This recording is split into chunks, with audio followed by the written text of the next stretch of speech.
Netcasts you love. From people you trust.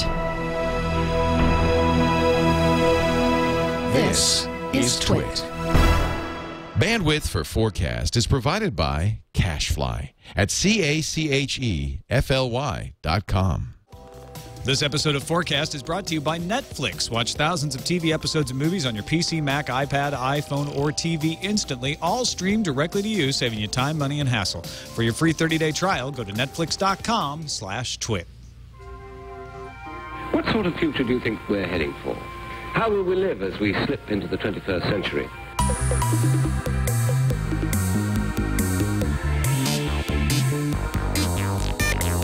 Welcome to FourCast, episode 92. I'm Tom Merritt. And I'm Scott Johnson.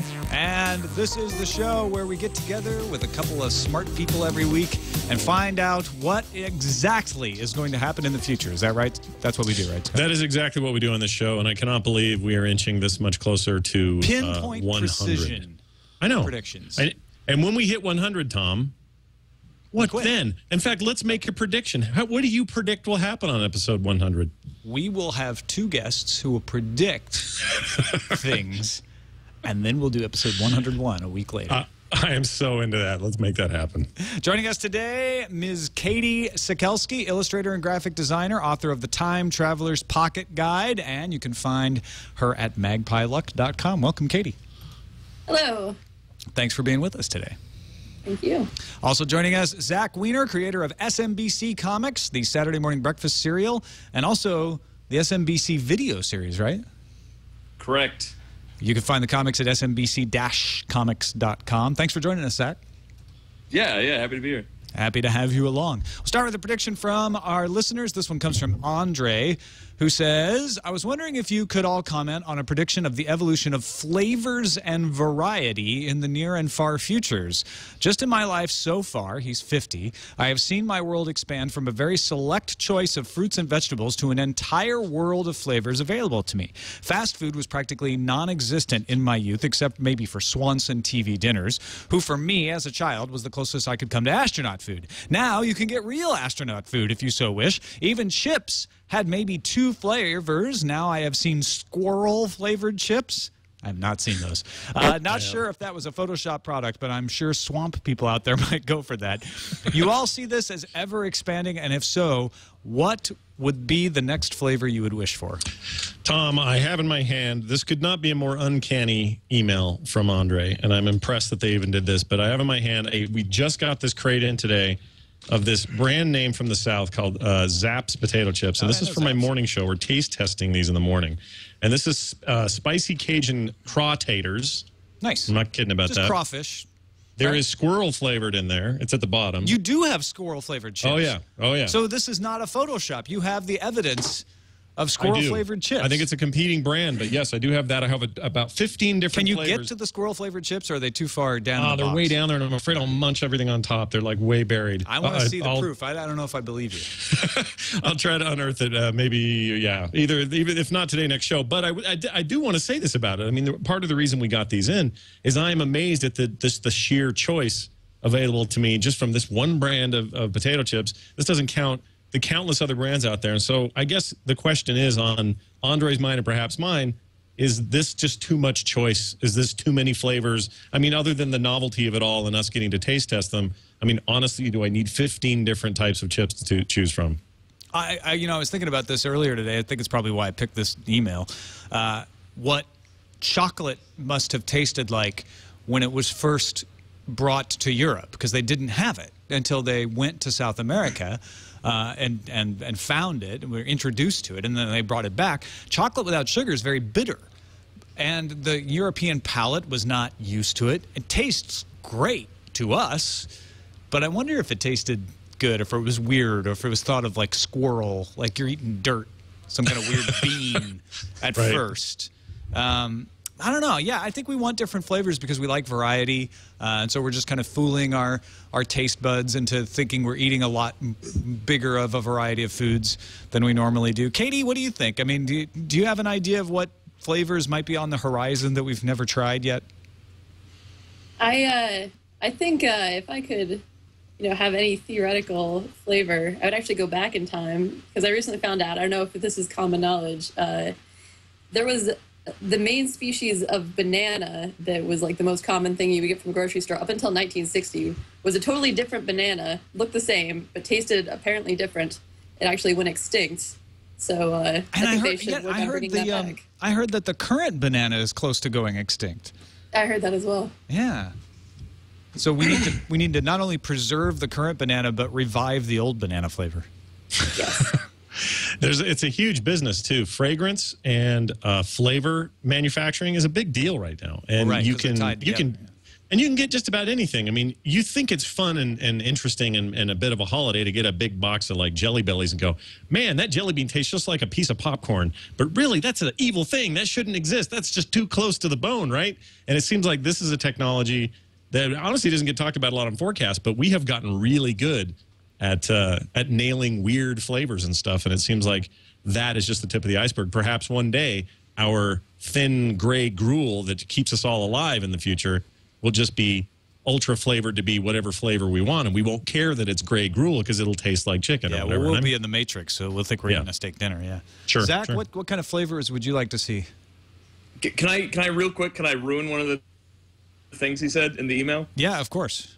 Poor guy. When you eat quote unquote astronaut food, you're not eating anything astronauts eat now or ever did eat. It's just a made up term for freeze dried food. Yeah, astronauts did eat freeze dried food in early missions, but it wasn't necessarily but like Neapolitan ice cream. Is what you're saying. Yeah.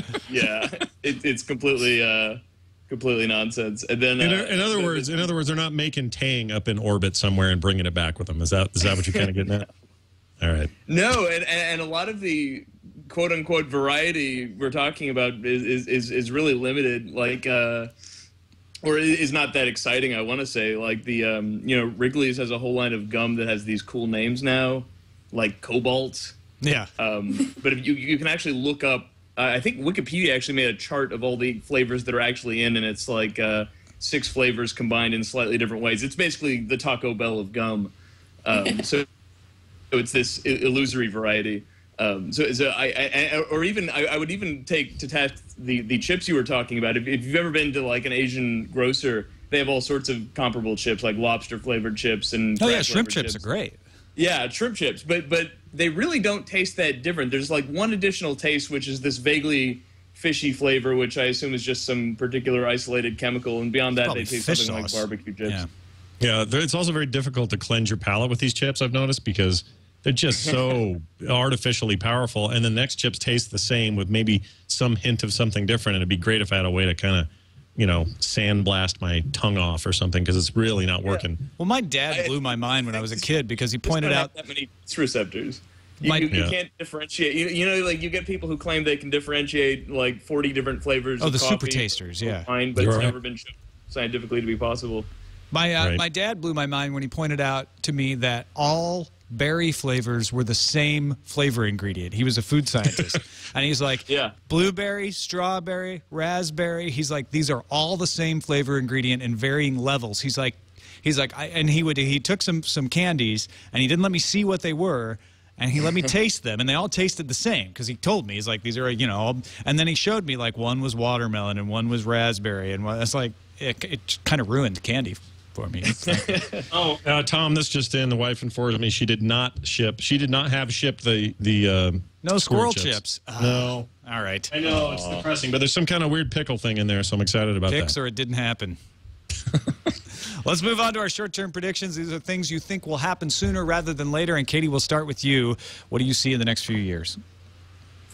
All right, my short-term prediction is that celebrities are going to become a separate class of people, not actors, not musicians, not writers.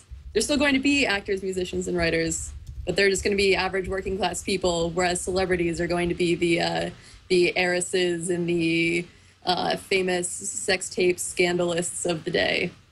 So this is back to an older time then, isn't it? Because this is kind of, let's go back to, and I'm no Shakespeare expert, but let's go back to his time just for a minute. Wasn't that kind of the way things went? The actors and people that were in plays were kind of the lowest of the low for a lot of people in society. They were just seen as sort of raggedy whatevers that would entertain, and then you just didn't care about it. And we couldn't be more different from that now. How do you? Well, what tips that? Except for the go ahead. Kardashians and the Parises and Paris Hiltons. And, Right, but there are some people who adore them, and they've got so much money as a result. Well, the Kardashians get money from somewhere else. But anyway, my point is, even those kinds of celebrities that we have now, the entire cast of Jersey Shore, let's take that for example, they're not doing anything inherently talented or super interesting with the work that they do. They're just kind of this weird freak show, and they're going to get paid a lot of money to be this freak show. I don't think that would have ever happened in the old days, long before television and film. They would have just not, those people wouldn't have existed. And the good actors were already sort of looked down on. So I would turn the question back on you. What is the impetus for this? What changes to make us move away from the Hollywood-style celebrity and focus our attention on royalty and the like? I think, this is actually, this is already happening, as you mentioned, the Kardashians and Jersey Shore and all of that. And I'm predicting it moving even more that way. And it may even, with with the more common reality TV, just keep going in that direction as, more and more TV shows are made with less and less money, and they just, find these people and make them into celebrities.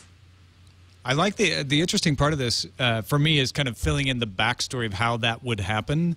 And to me, it seems logical as content creation becomes more distributed and more niche, and we have more people having personal celebrities. So somebody's famous to them because they enjoy their podcast or their webcomic or their their whatever it is that they make, their music, their geeky music, but they may not be nationally famous, right? That the uber celebrity gap starts to be filled in by these weird creations of what's left of mass media. And I think, yeah, we start to see more Paris Hiltons and Kardashians because there's a gap left at the top, possibly. Zach, what do you think of this? I think, to the point about it being like in the time of Shakespeare, I think that we still retain a difference even if we slip back into this some sort of aristocratic system, which is that we still don't believe in the idea of transfer of political power in a hereditary sense, right? I mean, that's the fundamental difference now is we still believe in economic transfer, but we don't believe in political transfers, which is to say Paris Hilton's daughter will still have to make a sex tape if she wants to be Paris Hilton. That's an interesting idea, though, if she could inherit the fame of the sex tape. Right, and so basically, since the Enlightenment, we don't believe that that's a thing you can do. Like, even someone like Carolyn Kennedy, right, doesn't get to be a senator when Ted Kennedy dies. We still believe that that's not a transfer you can make. We believe you can transfer money and maybe a little bit of political power, but we believe you have to actually do something stupid to get to be a stupid celebrity. So presumably the offspring of the cast of Jersey Shore will have to also do whatever it is that makes their parents famous. You know what? I think you're onto something here, though. Maybe celebrities should be hereditary in this new system that Katie has created.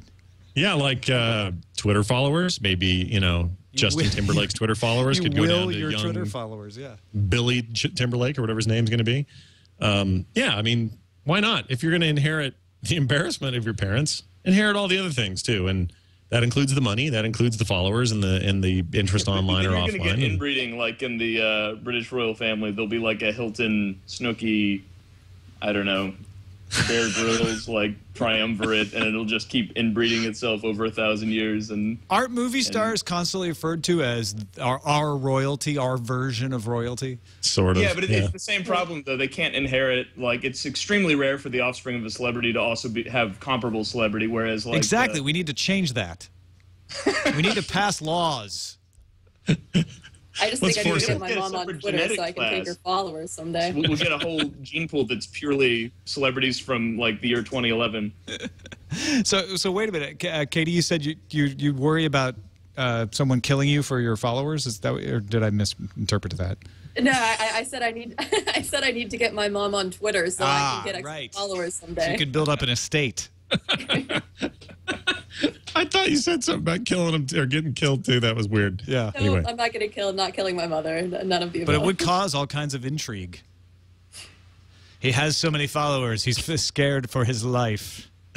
That would be, if there were like a natural law of Twitter where if you kill someone, you get their followers. That would be interesting.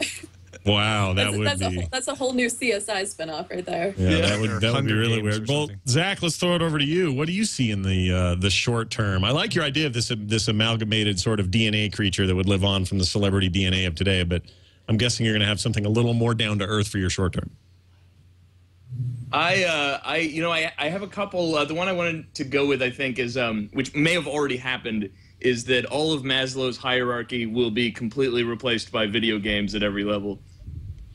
Oh wow! So wait, how for those who don't know, Maslow's hierarchy of needs, you start by satisfying the very base needs like hunger and sleep and all of that, and at the very top is self-actualization. So you're saying that we won't even need to eat or sleep anymore, we just play video games? That's right. Yeah. I mean, or at least you can imagine making a video game that would take care of it. And I should add, the ironic thing is that the higher levels of the hierarchy are easier to fulfill through video games. Like self-actualization through a video game, that's no problem. Just play SimCity. You'll feel good about yourself. Oh, yeah, the self-actualization part, that's almost done. But I'm not sure how I get fed.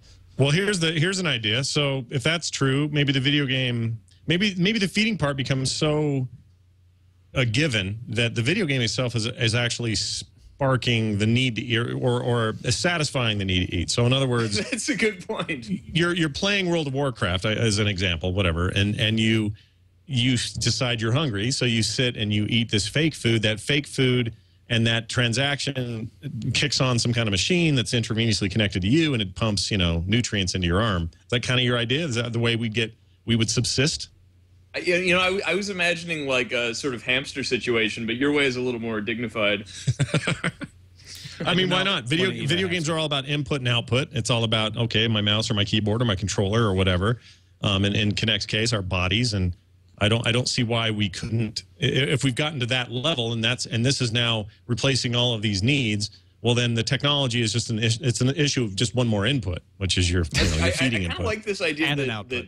By playing video games, you invert the hierarchy such that, once you've satisfied your self-actualization, then you can figure out maybe I should live in a house or eat food. Yeah, I don't know if your shelter need is going to breed. What do you think of this, Katie? I mean, do you want to live in a world where video games are supplying all of your Maslow's hierarchy? I'm not nearly good enough at video games to be able to trust that system. I think I'd end up starving. I'd be very self-actualized, but well, that's a good point. I'm not good at first-person shooters, so am I going to be able to get by with like Tetris? You got to clear rows, Tom, to eat. Yeah, that's evolution, man. Minesweeper, I've got it made. Well, no, I mean, think about it. You could apply it to any game type. So let's take Tetris. Everybody hoards and looks forward to and pines for the big long piece, right? Yeah. Because that fills in your big whatever. So maybe that is a direct trigger. It's like, all right, well, I got a big long piece. So now it's no longer that how long can I keep this up and how many levels have I gotten? It's just I have to just keep playing because every time I get a long piece, I get a small injection of endorphins or nutrients or whatever. And this, at the very least, would be a really interesting experiment if it wasn't sort of inhumane in a way. Like, I would love to see this in a I could actually see the food part working, but I'm not sure about. I'm hung up on the shelter. I guess you could live inside your gaming rig. You could get the actual Tetris blocks. Yeah, you're actually building your house. It could be a big impenetrable globe of some sort. It's about the size of, I don't know, a bathroom, and you're just in there, and no one can get in there. It deflects, mortar fire, whatever, and you just live in this system, and it feeds you, it takes care of you, it helps you sleep, it helps you do all these things. I like the idea that it has to deflect mortar fire like yeah. In this post-apocalyptic scenario, why would it? Right. Like that's part of your hierarchy is shelter. Right. And there's just like them and us. Needs. It's just them and us. It's us and our balls, and it's the guys shooting mortars and being frustrated that everybody's in their balls. That's the whole world. And they're great futures. Mm-hmm. All right, let's take a break and thank our sponsor, Netflix, that allows you to stream all kinds of TV shows and movies, and you can do it right now for free for 30 days if you go and sign up at netflix.com/twit. So whether you have abandoned Netflix and are looking to go back, or if you are just wanting to tell a friend, hey, you want to get some Netflix for free, that's the URL to use, netflix.com/twit. Thousands of TV shows and movies streamed not only to your laptop, but also to your game console, to your laptop, to your phone, to your tablet, to your Roku device, on your television, on your Apple TV. They're pretty much everywhere. So check them out, netflix.com/twit. We thank them for their support of FourCast. Long-term predictions now, and Zach, we'll start with you this time. These are the more in 100 years types of predictions. What do you have for us? Yeah, I'm torn between two, but here's one I want to go with because I think it'll be a conversation starter. Is you're familiar with the idea of a space elevator? Sure. Yeah, absolutely. Okay. So here's my idea of a logical extension: is if you could turn it into a tube, you could be as pollutive as you wanted, and you could just dump it into space, and the solar wind would carry it out for you. So you could just use the filthiest, nastiest shale oil, tar sands, whatever, and all of it would go into space and just get washed away onto other planets where there's no one to complain. So how big is this tube? It would have to be pretty Personal big. I'm question. imagining you have a pipeline from every factory and it just dumps to one place. Oh, I guess it wouldn't actually have to be that big because the volume of the thing, even if then, would be massive because it goes all the way to space. Well, could it also be used for transport, or are you thinking this is specifically Yeah, you for... might as well. But I actually, there's a sense in which this would be more useful because there's all this energy that's available now that we can't really tap because I forget, we probably will tap, but like shale or tar sand, it's something like 5 times the carbon emissions per watt as just... So you're thinking the emissions go through the tube, and then the tube just carries it up out of the atmosphere. Yeah, and then the solar wind is right there to just push it away for you. Solar wind's pretty light, but could work. It is, but I guess that was going to be what, all this talk lately about space junk, coming back to Earth and smacking people in their houses and whatever, makes me worry about that sort of thing. You think the solar wind's enough to sort of push those particles off? And when I mean particles, we're talking about... It's a matter of distance. I mean, the reason there's space junk is because you're talking about stuff that was put in low Earth orbit. I mean, if it was put another 1,000 kilometers up, then it wouldn't matter. You don't want to make sure it doesn't get captured by the moon either and start making its own atmosphere there. See, the problem that can't happen. If it could happen, there would be a Martian atmosphere. Well, if we just started pumping a ton, you're right. It just doesn't have enough gravity to keep it. Right. Yeah. Well, it doesn't have. Yeah, it can't resist the solar wind pushing all that stuff away. But so we might as well take advantage of it. Is this a smart idea, Katie? Can you stop us before we ruin the galaxy? I don't see anything wrong with it. No, you're all for it. I think you may have just solved everything. Some other alien's problem.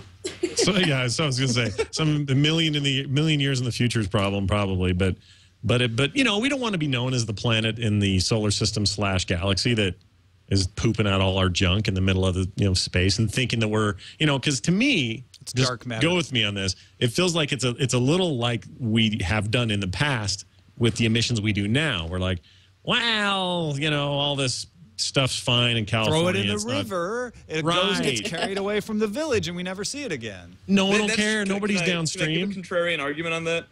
Yeah, absolutely. Sociologically, if you were born in 1900, you would view pollution as more of a as like a technical concern. Like if it's giving us cancer, or if it's ruining something pretty, it's a technical problem you can fix. Now I think we, are living in the era of Captain Planet. We look at it as an ethical thing, and so I think that's sort of why you viscerally would react to the idea of a smokestack to space. But there's actually, I was thinking about this the other day. We could actually pull this off. It might just not ever be feasible, but there's really no serious environmental ramification because. As it gets away from Earth, you could take literally the entire Earth and atomize it and throw it out into space, and it just wouldn't be a big deal. I mean, compare the size of the Earth to the Sun or even to Jupiter. Until we start inhabiting every section of space, and then all of a sudden we have to live with the pollution from previous generations. It's unthinkable now, but just the way that it was unthinkable that anyone would live downriver back in the ancient times. Right. But it would be as if that ancient river were 50 trillion light years wide, right? But that's my argument, is to them, it was inconceivable that there would be so many people on the planet that could ever possibly affect anyone. There's so much land, you just go live somewhere else. That's true, but I mean, that's reasoning by analogy. But yes. So what I'm You've saying seen the show before, right? If the river had been 50 trillion light years wide, they would have been right. The fact of the matter is it wasn't that wide. And in all honesty, what I'm saying is there may be something that we don't understand that could cause this to come back to bite us, and I don't know what that would be. But that would be the danger, is that there's some unintended consequence. Too many rainforests. Like, it might be that rainforests are causing totally, exactly. We know it, you know?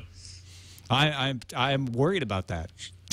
You can just point the space elevator right at the sun, and it'll all burn up. That works too, right? Or maybe it inflames the sun into a supernova. We don't know. Right, we don't.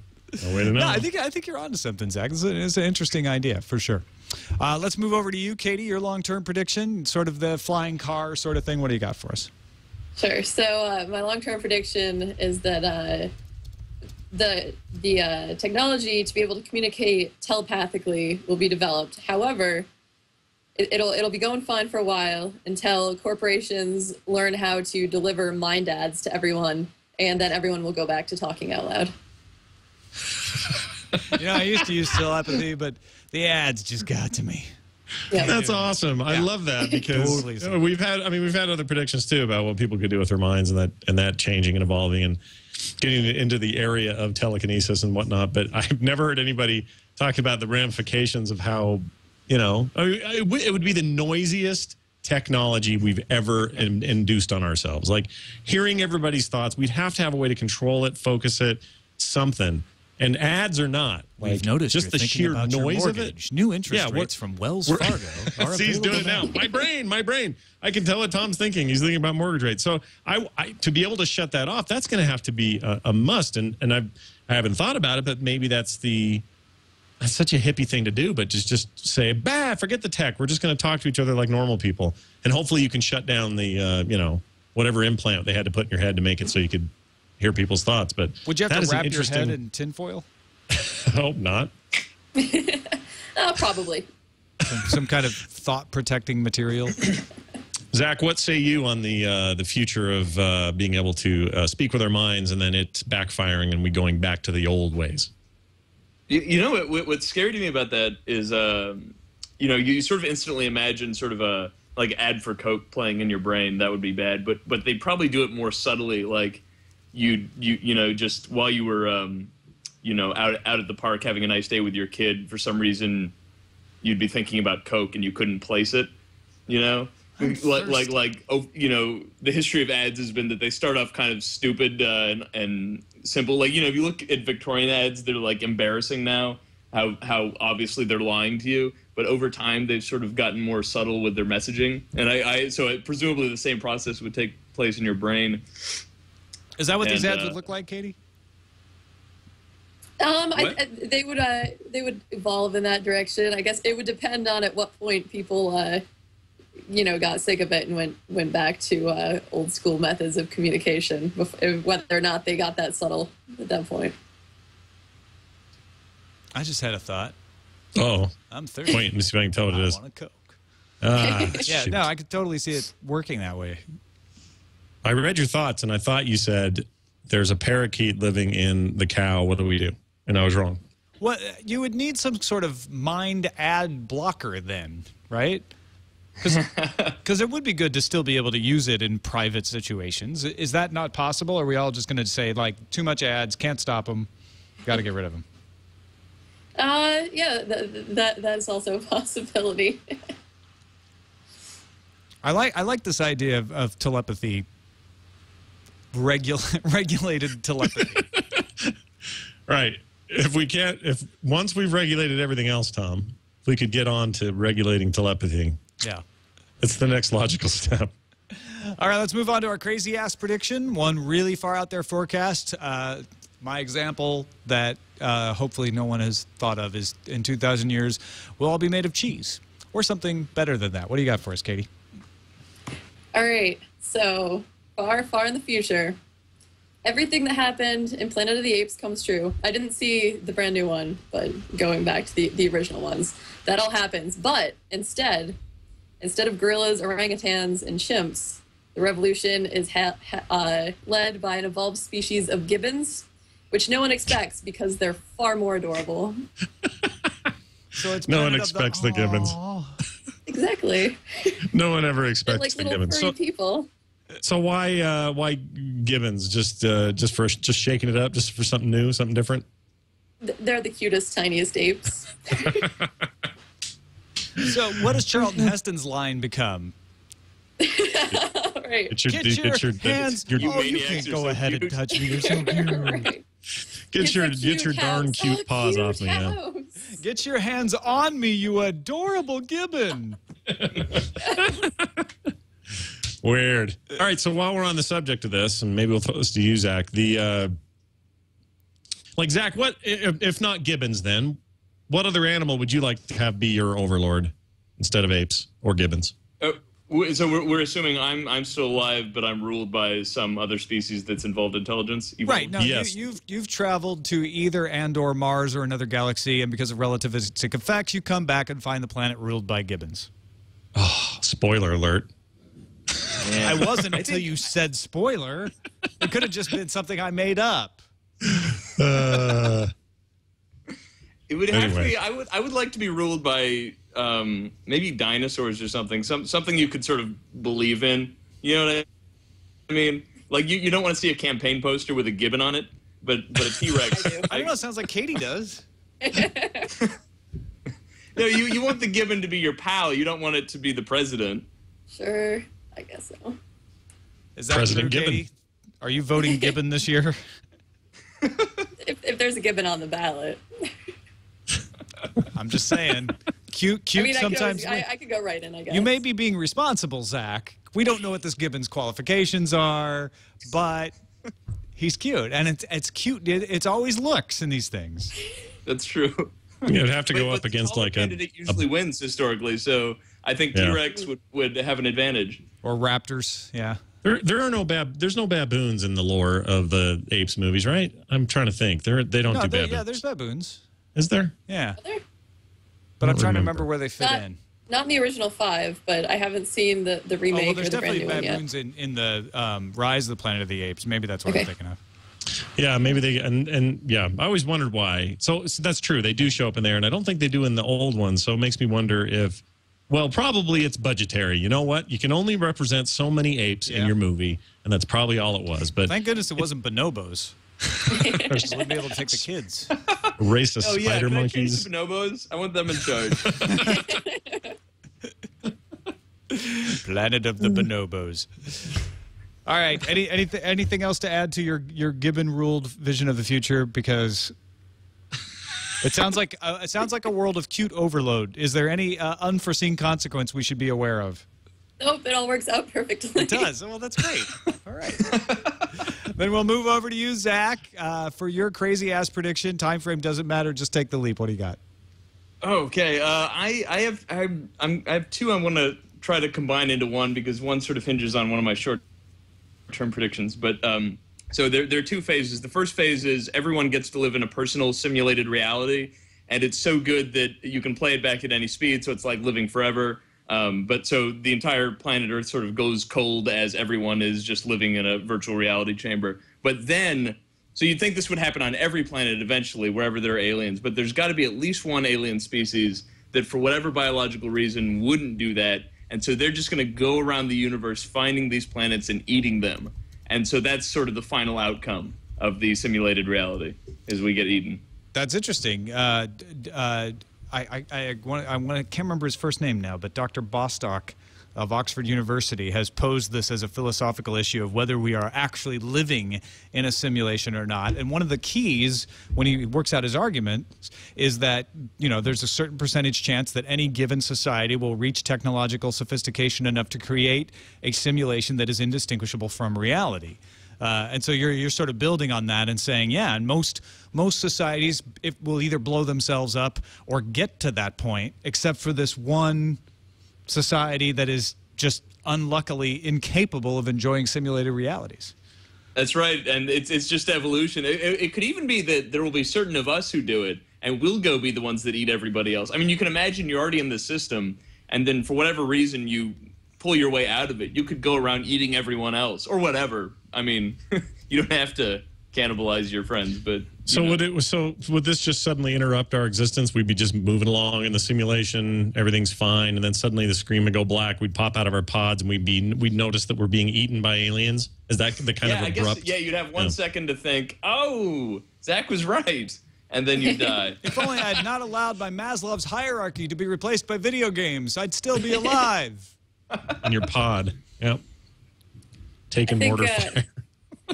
I think just given that prediction, now that thought's out there, before we build these, simulations and pods for ourselves, we just have to build some, heavy artillery, heavy defense androids, just to walk the face of the earth and protect us from these aliens. That seems reasonable, but aren't you worried that they would then gain sentience and turn on us? Oh, yeah. I think the bigger worry would probably be that they would gain sentience, get bored, and then build themselves simulated realities. But they build robots too. They come to the same conclusion. Right. So it'd just be robots the whole way up. Right. But didn't we, Tom, on this show, we determined at one point that there's no way whoever's running the simulation would ever let us talk like this about it. Didn't we determine that once? Like, we're not allowed to even, if we start acknowledging a simulation, then we've proven that there isn't one. No, I don't think so. I don't know if we've determined that or not. Maybe I'm entirely contradicting myself right now. But I think the smart simulator would let us come up with this idea, because if we couldn't, we might notice that we couldn't somehow. Oh, are there any scenarios? Are there any scenarios in The Sims where the Sims realize that they're inside a game? No. There's the time I bought the new tub, and it accidentally blocked the bathroom door from being open, and I had to leave for a couple hours, left the computer on, came back, and in the corner huddling crying was my Sim, and all over the house were these pee puddles that he'd made because he couldn't get into the bathroom. Some people do that on purpose. It's like torturing your Sim. Exactly, but if we are really in that simulation and some higher power has just left the desk, I don't want to pee all over the house. That's all I'm saying. That's all I'm getting at. That's a good point. And like, if you extend Vostok's theory, because his theory is sort of probability based. Nick Bostrom. I said Bostock. It was my mistake. Nick Bostrom is the guy's name. Bostrom. Sorry. Yes. As I recall, his theory is probability based in the sense that it's if you exist in any reality, it's likely to be simulated if it's possible to simulate realities. Yeah, exactly. There will be more simulated than non. And it might be, you could extend it to say, if you are in a simulated reality, it's more likely than not it's imperfect, that it's not the final best simulated reality this society ever made. It's probably one of the infinite transitional simulated realities. Well, yeah, because you're probably just not even in a good one. You're just in some teenager's simulation, Right, He's like mid-level, not terribly great at it. So all of these philosophical questions that we have, like, why is the universe so unjust? It's because the guy who's playing us is just not very good. Yeah. He's trying. He's still learning the game. It didn't work out. We just don't want him to start over. Yet. Yes. Game over. December 21st, 2012. that was actually my other prediction, if I could slip it in, was that the universe will end in this horrible inert entropic expanse because whoever designed the system made it so that there's a limited amount of entropy, or we started a low entropy state and we're working our way to a higher one, so there's a built-in run for our simulation. Yeah, there's going to be a runtime error. Yeah. It'll be like when you beat Pac-Man. Yeah, exactly. Oh, yeah. They're going to turn over reality. What's that called? It's in that Weeby movie where you crash the game. You kill screen. You get a kill screen. That's what we want in life. Yes, it's No. coming. No, Yep. we don't want that. I mean, we don't want a kill screen. We want. You're an agent of the simulation, aren't you? We want. Does not compute. I am not programmed to love. That's why he was telling you earlier this couldn't be a simulation. That's right. He's trying to get us to buy all that. Abort. Well, Scott Johnson, shall we move on to 4 questions? I think we should. This is where we ask our guests 4 questions, rapid fire style. They are not allowed to think too hard about these questions. They must answer them from the gut. I'll be asking my questions of Katie. Katie, are you sitting comfortably? Yes. All right, here we go. Question number 1. If all the nations of the world joined forces at some future date, which 2 flags would be the coolest 2 to combine? It's a graphic designer question. I know. Okay. Let's go with Libya and the state flag of Ohio. Now, Libya, the Gaddafi Libya or the National Transitional Council Libya? The one that's all green. I don't know which one it is. That's the Gaddafi one. And the state flag of Ohio is the only state flag that is not rectangular. Oh, right, because it's like a little yacht flag. Yeah. I forgot. Oh, that's right. A yacht flag. Next up, what single thing would you put in a time capsule if you were forced to right now? Can I know when the time capsule is being opened? Yes, the year will be 3,215. Okay, my high school diary, so no one finds it while I'm still alive. All right, so in 20 or 3215, no one will care is the point. So yeah, Right. Good idea, smart move. When we are all stamped with personal barcodes, where is your stereotyped location preference? Back of the neck or the inner forearm? Back of the neck, so I don't have to look at it. Brilliant, perfect. That is actually the correct answer. And your final question: would you rather have your ashes shot into space or sprinkled into the public water system? Space elevator.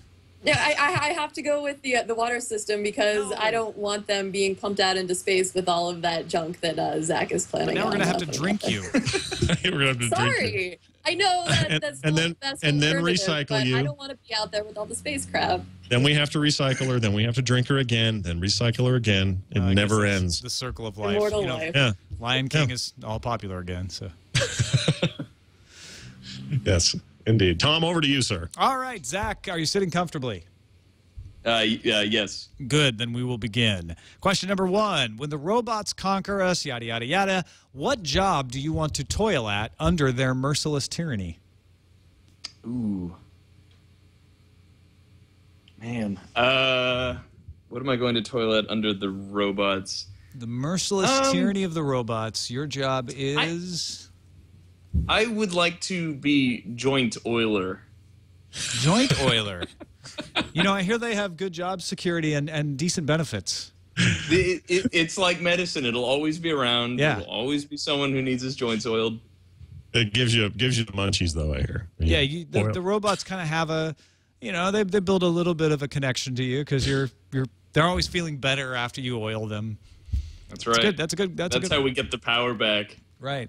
Starts with the joint oiling. Yeah, I know, right? Is what they say. Question number 2. Will the clouds ever turn on us? I mean, really turn on us. Maybe once we start spewing everything into space. Clouds get jealous. Yeah, I mean, we used to give them so many chemicals. Now they won't have anything. They're like addicts. Yeah. Give me that carbon monoxide, you bastard. I'm going to stop being a puffy little bunny. Wow. All right, question number... It's the first time I've heard you do a cloud impression, by the way. That's how they talk. Well, the pretty angry good. ones after they turn on us. All right. Question number 3. Zombie Dick Clark. Percentage chance. I got really hung up waiting for you to say Clark. Yeah, I understand. Zombie Dick Clark. I'll say it faster this time. Dick Clark. Percentage chance of a zombie Dick Clark. He would have to die for that, and that's not on the books. It's either already happened or it'll never happen. Ah, that's There a you go. fair point right there. Yeah. Maybe we're looking at one. I don't know. Yeah, what are the odds? 100%. Because it's already happened. Question number 4. Where will we find life outside of Earth? Oh, man. Enceladus. There's a lake there, and there are fish, and they're cuter than gibbons, right? I wish NASA would say that, because then we'd actually send something there. To where? Enceladus. One of the many cool moons in the solar system. Enceladus, cuter than gibbons. That's all their tourist materials. Oh, that's the worst. You said fish cuter than gibbons?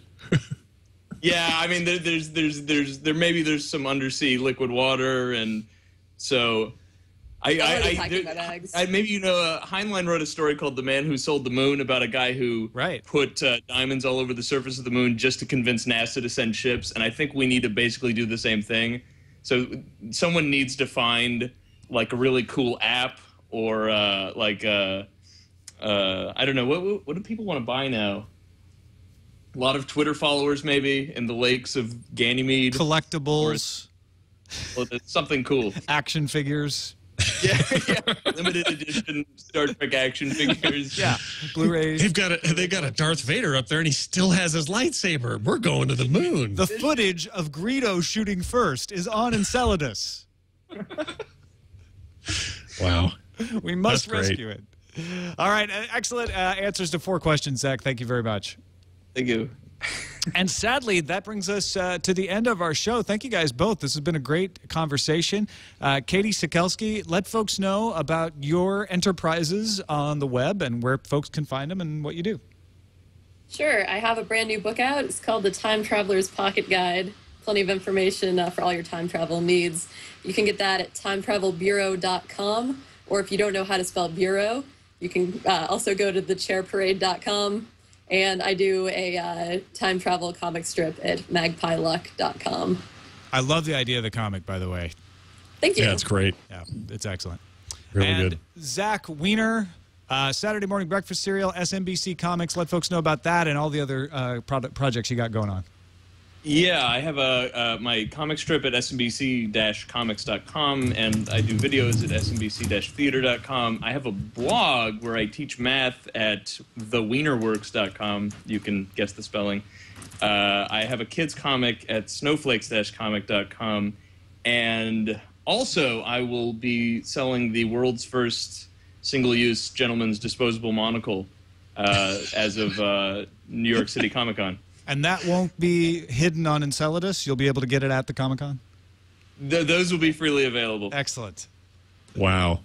Finally, though, by the way, finally is all I can say to that. Yeah, no, I recognized a niche and I jumped on it. That's what they say. That's what business is all about. That's awesome. Scott Johnson, any last words before we the only last words I would have is this. It is, you know what, the last couple of shows we've had these really smart fellow comic artists on, and I just want to say how good that makes me feel right here, Tom, to have these guys here who slave over their Wacom's or whatever, paper pen, whatever they're using, and we are united. We stand in solidarity against the tyranny that is known as people who can't draw. So I'm grateful for that these last couple of weeks. Why are you talking about my tyranny? Oh, you do a hell of a stick, man. Thank you. Yeah. I'm no XKCD, but I get by. Anything to plug before we move on? No. Well, yes. I'm going to say, speaking of drawing and speaking of things Tom does, he and I do a occasional little thing we call a snorb, which you can find at snorb.tumblr.com, or actually I think snorb.com forwards to that. They're weird little ideas from Tom's brain that I then illustrate, and then we put up on a Tumblr blog and weird people out with the entire affair. And it's a lot of fun, and I think if people check that out, I think they'd really enjoy it. There's a big backlog of them. We're averaging 1 or 2, every couple of weeks. So something to check out. Go to snorb.com, and if that doesn't take you there, snorb.tumblr.com. It's great stuff. I love doing them because what Scott does is he ambushes me, sends me an email, and says, first thing that comes to your mind for Snorb. And I just write down crazy stuff that comes into my head, and then he turns it into some kind of sense and a cool drawing, and then we have art. It's a blast, yeah. So people really, I just want people to at least know about it. It's hard. It's a hard thing to kind of discover and find, and a lot of people don't know we're even doing it. So go check it out, snorb.tumblr.com. I think you'll enjoy. And don't forget, you can find our shows, all our past shows, our email addresses, and make comments and everything at our website, fourcastpodcast.com. Or you can send us an email. Our email address is fourcastpodcast@gmail.com. Thanks for joining us, everybody. We'll see you next time. Bye.